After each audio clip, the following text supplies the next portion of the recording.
Every time you step into a new round of funding, it feels like a fight, because it is. The brutal truth?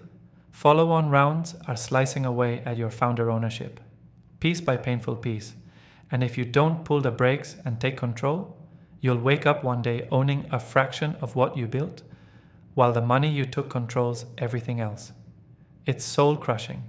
You grind day and night, pour your blood into your startup, only to realize investors keep showing up and your stake dilutes.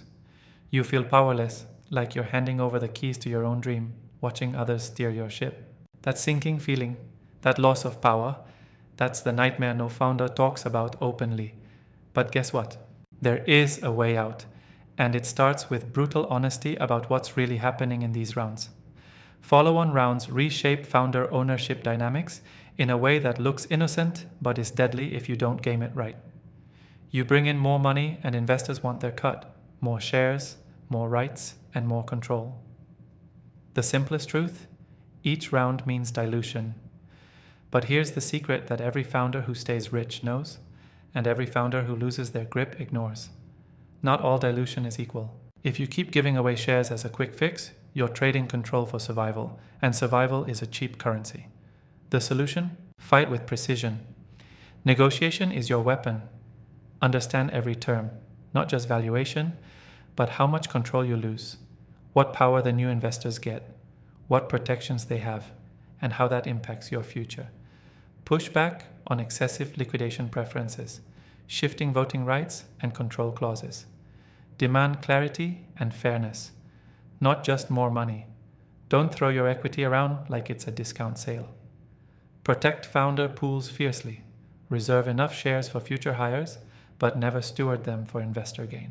Use option pools strategically, but make investors create them from their capital, not yours. Use pro-rata rights to your advantage.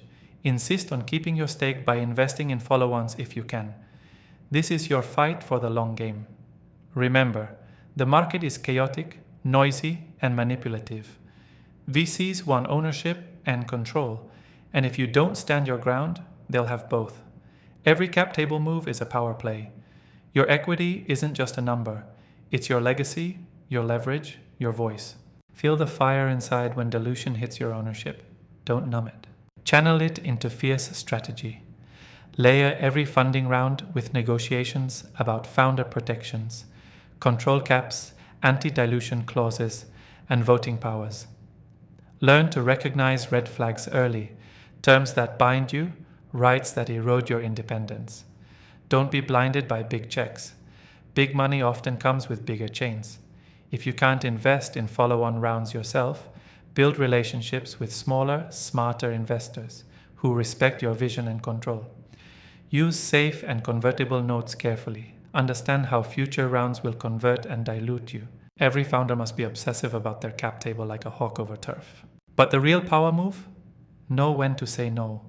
Not every dollar is worth the cost. Raising more just because you can is a trap. The best founders fight dilution by growing fast, convincing markets you're worth the price, and using capital to grow value, not just to survive. The less you dilute, the louder your voice stays in the room that matters most, your company and your vision. So get ruthless about who you bring in next. Demand investor alignment, long-term partnership, and respect for your skin in the game. Don't ask for permission to own your dream. Take it back.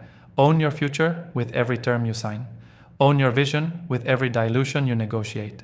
The follow-on rounds are a battlefield. Act like the founder warrior you are, or become another forgotten statistic. The system doesn't owe you fairness, but it respects power. Be relentless. Be smart. Build your network with people who understand the real fight behind the numbers, the fight for freedom, for control, for absolute ownership of your future. Remember, this isn't just about money. It's about breaking free from illusions, rewriting the rules, and not letting anyone else dictate your fate. Own your dilution. Own your destiny. Now go break the pattern.